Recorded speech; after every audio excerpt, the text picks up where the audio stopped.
Joined by Social Development Minister Lindiwe Zulu. Good evening, Minister, and thank you so much for your time.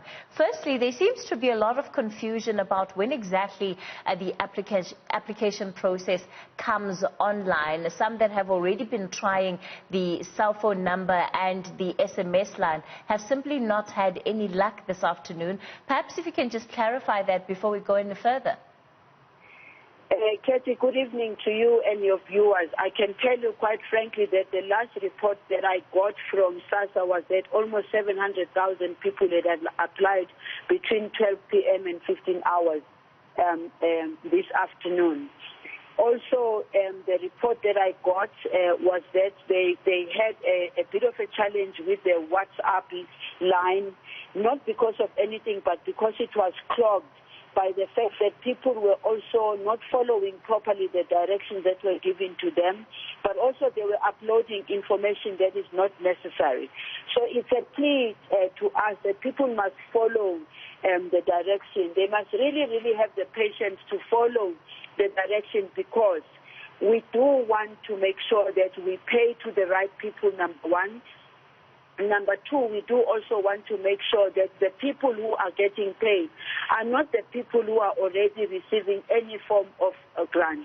I think you would have heard the CEO earlier on when we had the press conference indicating that when we just started as a test, we found that more than half of the people that had applied were people who were already receiving social grants. We've made it very clear that anyone who's receiving any form of grant from the state, this money is from government, this is from the state. Anyone who already has cannot qualify for it, because we need to give it to the people who need it most, who are unemployed. I think we've already clarified the categories of people, and so it's a plea that, but by the way, it's easier for me to say it's a plea, and for those who are listening to the news or watching TV can be able to access that.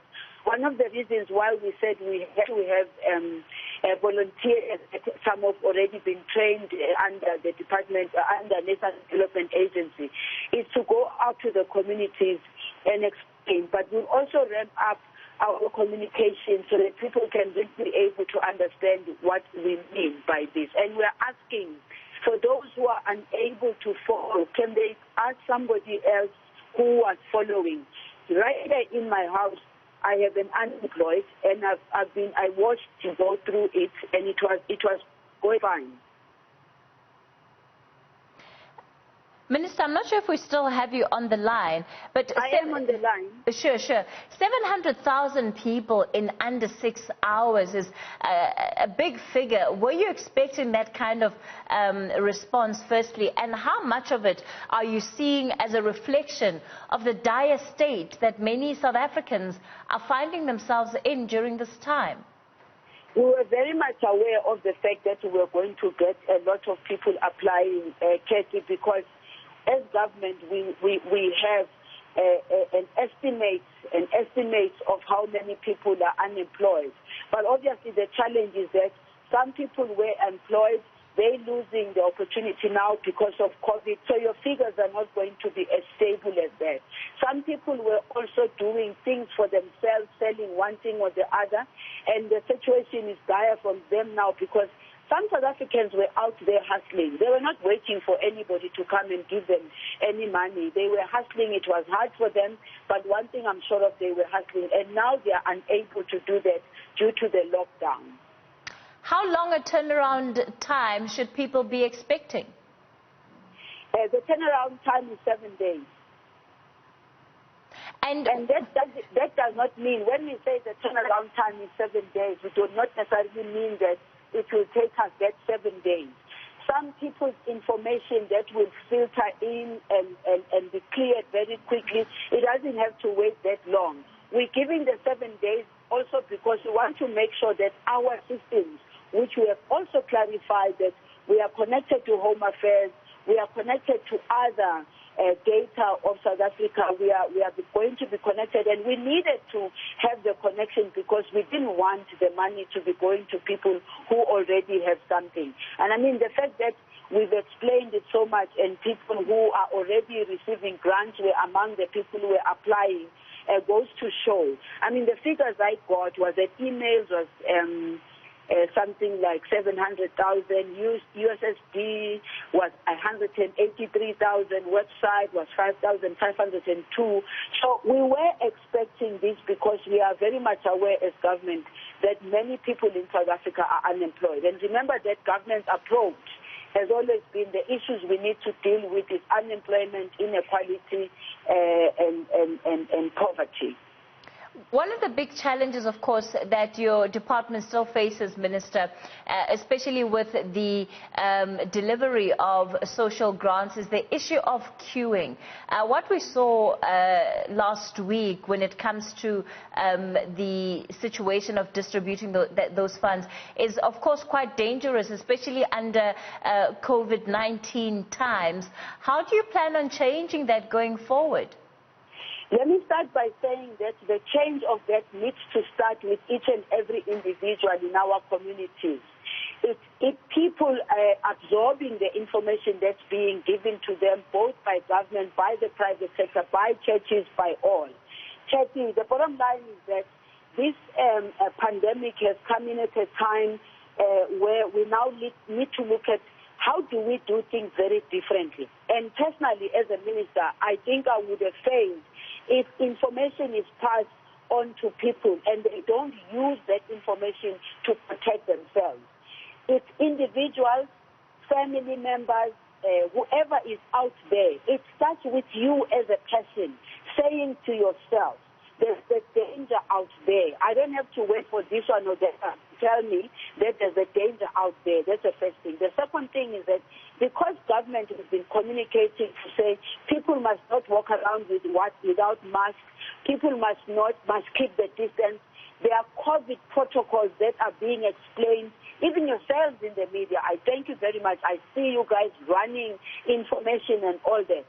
The weakness in our society overall, it's about people being able to take that information and use it and say, me as so-and-so. I'm not going to be found in a situation where I'm compromising myself, I'm compromising my family, I'm compromising my colleagues, I'm compromising people around me. So that's the call that we want to make first and foremost to people. Can people be conscious of the danger and then tell themselves, absorb it. I need to do something in order to protect myself. Government obviously needs to do what it needs to do in terms of the continued information. Where we can give the mask, where we can. And of course, we've called on companies and on any social development, for instance. We're looking at now going into the homes that fall under us just to make sure that COVID protocols are adhered to. Of course, Minister, the situation that this leaves many of our elderly in is that they have to go out to get these social grants, and therefore they don't have a choice but to stand in those queues. Are you looking at a way of doing things differently, especially given how vulnerable the elderly are to COVID-19? Absolutely. May I say that even during our press briefing, I did say personally that by the time COVID-19 sneaked into our country, we had already started the conversation with the CEO of SASSA, the CEO of NDA, to say that there's got to be a change here because there's no dignity in our people getting into taxis and jostling, especially the elderly, even with if COVID or no COVID. For us, it wasn't about COVID. For us, it was about how can we change this system in such a way that, firstly, we make our people appreciate and understand that once the money is in your card, nobody is going to take the money away. Secondly, we realize that sometimes people go out there because in the past, there used to be instances where they go and get the money and they would be told that the money is finished. So they would all want to rush first and go and get the money. We have to change that. There are new technological methods that we can now use. We can use all sorts of, people going to the shops to buy using their cards and all that. But most importantly, what we have been talking about before this, we're saying we need to work with economic development to make sure that people can be able to use that money in areas where they live. not too far away from where they live, which therefore means your spaza shops, your general dealers, all those people must be able to go and use their cards there. That's the future that we want to look towards to make sure that people are just not forced to go and be standing in queues under very difficult conditions, and many of them are not well. We will not be able to really be comfortable in the future when we keep on being told somebody died getting out of the taxi to go and get the money, somebody collapsed in the queue. South Africa cannot afford that. Our government cannot afford that. We've got to change it. But how quickly will these interventions come online, Minister? So are we looking at a situation where at the end of this month, we won't see the kind of queues that we saw? No, I don't want to make that promise. Believe me, there's got to be an appreciation that whatever system you bring in place, it's got to be, it's not our system, it's got to be part of our system and outside system. That also costs money. As you can see now with the 350, what we did, which was helpful, was the fact that SASSA had money that they had saved, about 600 and something million that they had saved, and we had gone to Treasury to say, Treasury, can we be able to use this money so that we can improve our system? And when we're improving our system, we're looking at improving our system for making it easy to our people. It cannot be that by the end of this month we will have a different system altogether, because it takes a lot of technical effort and a lot that you need and money to have a system that's going to work. But so far, the system that we already have, as I said earlier on, we need to find a way of staggering much more than we did. Remember, we staggered only firstly the people with disability and the elderly, and then the others followed thereafter. That staggering itself needs to be further staggered. One of the problems that we had also, especially this month, was that while our own were also going to get the money, those also that received their UIF were also in the queues. That's why the queues will be all the elderly and young people and all. So it means working together with government departments, we've got to find a way. But we would like to have a situation where people can just go buy something around their own area at their own leisure when they feel so. But let me also tell you, the other challenge about it is the poverty that drives people out there. By the time the next pay and the next pay comes through, they've already got nothing. So it's easy for me to say they must wait, the money is in there, but by that time there's no food in the house. So they are forced to all to go out. But I think working together, we'll have to change this. It can't continue like this. Social Development Minister Lindiwe Zulu, that's